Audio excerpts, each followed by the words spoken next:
So research is critical. When my students, writing students, ask me, how do I spend my time writing? And my answer is this. I spend about a third of my time doing research. I spend a third of my time writing. I spend a third of my time revising. And I spend a third of my time promoting. I never was very good at math.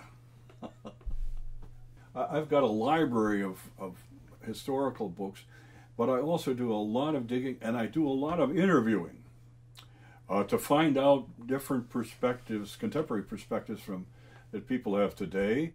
Look for the stories in the research. There's nothing that puts me to sleep faster than somebody with a fancy PowerPoint presentation giving me point after point of facts without any context, without any stories. It bores me to death. Writing like that bores me to death as well. And I have found that and I've taught over 1,000 students in my creative writing classes now. If there was one difficulty that the vast majority of them faced, it was the discipline to do it. Just sit down and do it. So I decided that I had to do it. So at 8 o'clock in the morning, I'm at this computer. And I'm there till noon every day, except when I'm on the road doing something. And that's what I say to my students. Now, if you're working full-time, when I was teaching full-time, I tried to get up at 5:30 in the morning and work for 2 hours before I went to work. I did that for a long time. I wrote 8, 10 books that way. If you only write an hour a day, you'd be surprised what a difference that would make. Pick out a place too, a place for your writing. You've got to have a mess like I've got. I think. In other words, you've got to be able to say, leave the stuff on the desk, and when you come back to it, it's there, and the cat hasn't moved it away, or the husband hasn't tossed it aside, or something like that.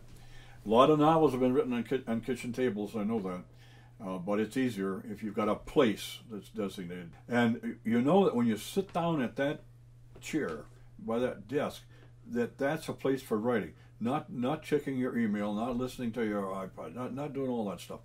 You're going to write.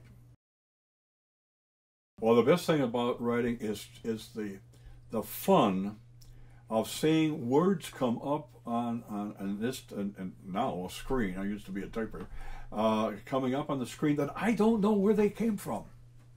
That is the most wonderful feeling. Where did those words come from? And I have no answer to that. It's the fun of just doing it. As long as I can remember, I have loved new ideas.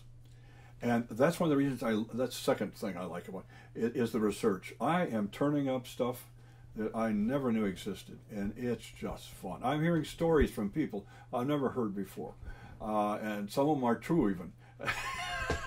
Most of them are.